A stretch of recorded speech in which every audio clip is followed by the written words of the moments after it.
বাসাটা হইতেছে চারোদিকে হইতেছে রুমগুলো, আর মাঝখানে ফাঁকা। এর উপরে হইতেছে টিন, উপর দিয়ে আকাশ বাতাস সব দেখা যায়। উপরে টিন, একটা মাটির বাড়ি, এখানে গরু আছে। মানে আমি এরকমের গ্রাম আমি ভাবতাম গ্রামের যে জীবন এটা মনে হয় অনেক কষ্টকর, অনেক টাফ, কিন্তু আসলে তার ঠিক উল্টা। ওই যে একটা জিনিস দেখবে মজার, মানুষের নদী পার হইতেছে। জানি আমার মোবাইলের জুম তেমন একটা ভালো না, নদী পার হইতেছে হাইটা হাইটা।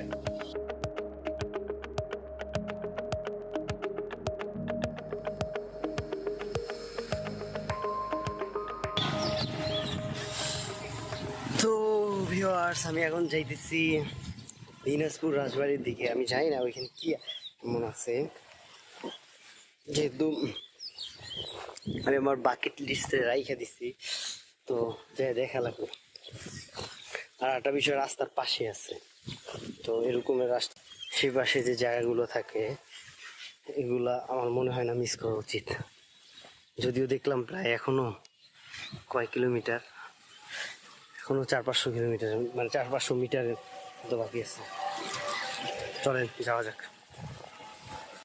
তো আমি এখন যেই রোড দিয়ে হাঁটতেছি, এই রোডটা অনেকাংশেই দেখতে আপনার ঢাকা শহরের যে রোডগুলো আছে ওগুলোর মতো। তার মানে বোঝা গেল যে দিনাজপুর মোটামুটি একটা উন্নত শহর, ও সিটিটা উন্নত। তো ভিউয়ার্স, আমরা অবশ্যই এসে পড়ছি রাজবাড়ি, দিনাজপুর রাজবাড়িতে। এখন টিকিট কাটা লাগবে না। তো আমরা যাইতেছি এখন দিনাজপুর রাজবাড়ির দিকে। এটা হইতেছে রাজবাড়ির মেন ফটক, মানে এটা মন্দিরের ভিতরে, এখান দিয়ে যেতে যাইতে হয়। মন্দির ডিজাইনটা আমি বুঝতাম না, কিছুটা মুসলিম আর্কিটেকচার প্লাস হিন্দুদের আর্কিটেকচার মিলে। এখানে নাকি একটা মন্দির আছে আর কি, ওদিক দিয়ে নাকি, না এদিক দিয়ে বললো মন্দির দিয়ে নাকি যাইতে হয়।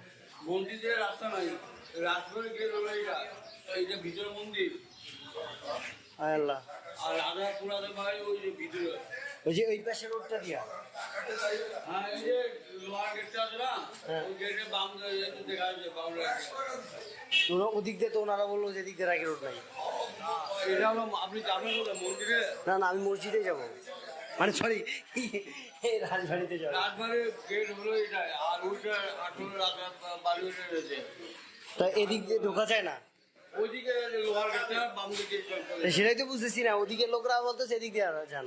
জিজ্ঞাসা করতে আপনি ঢুকে চলে যান, ওটা রাজবাড়ি।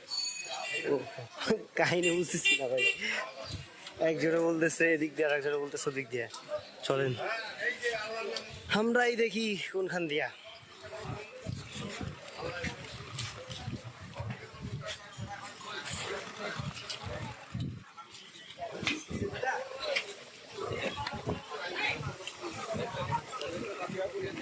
ভিতর দিয়ে ঢুকে যাই,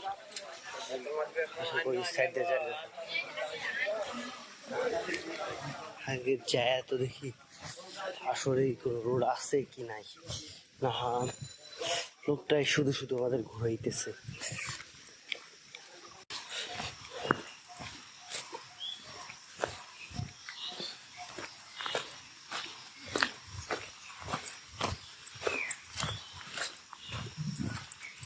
কি এদিক দিয়ে ঢুকতে হয়?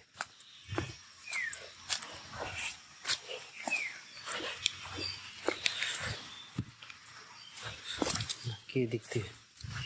ওই যে এদিক দিয়ে, চলো তো দেখি।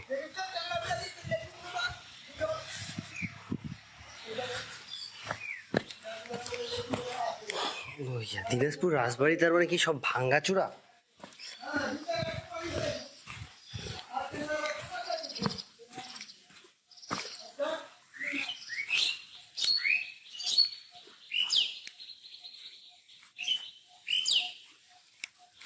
আমি তো বুঝলাম না, এগুলো তো সব দেখতেছি ভাঙ্গাচোরা।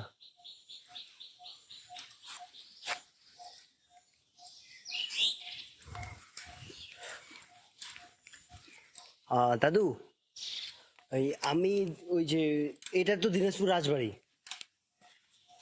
হ্যাঁ?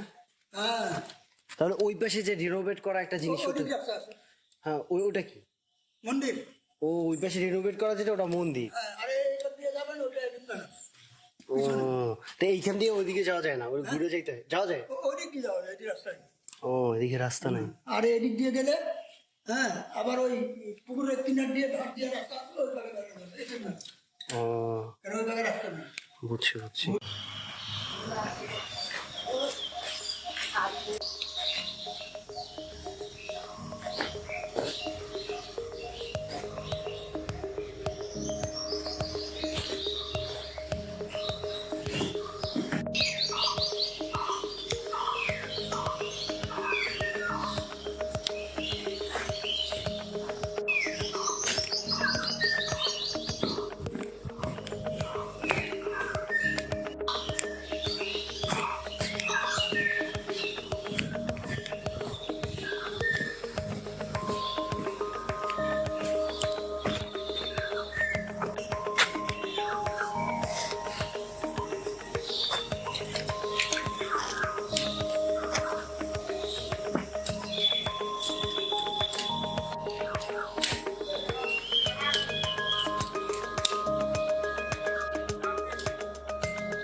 তো ভিউয়ার্স, আমরা যে সুন্দর একটা বিল্ডিং দেখি না, ওটা এইখানে রাজবাড়ি না, ওটা মূলত হচ্ছে এইখানে একটা মন্দির।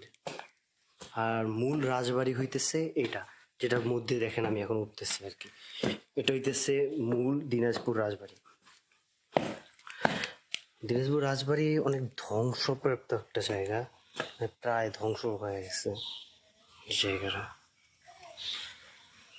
সরকার চাইলে এই যে পুরাকীর্তি এগুলো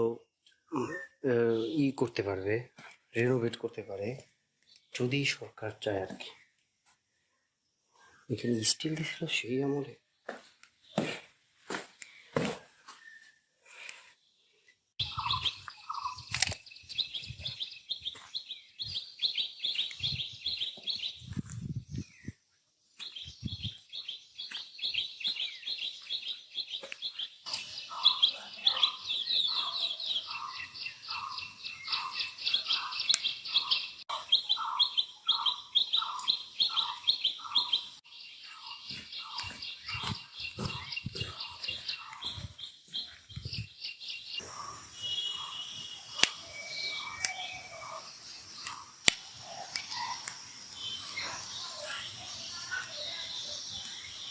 আর এদিকে হইতেছে ভিউয়ার্স, এইটার যে মন্দির, এই মন্দিরটা দেখতে অনেক সুন্দর।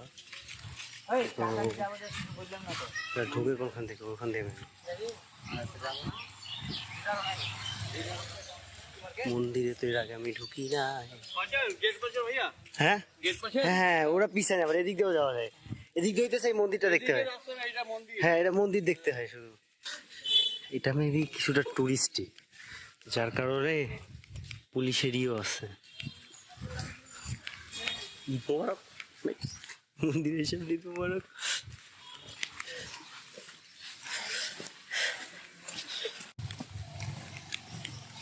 এটা কি?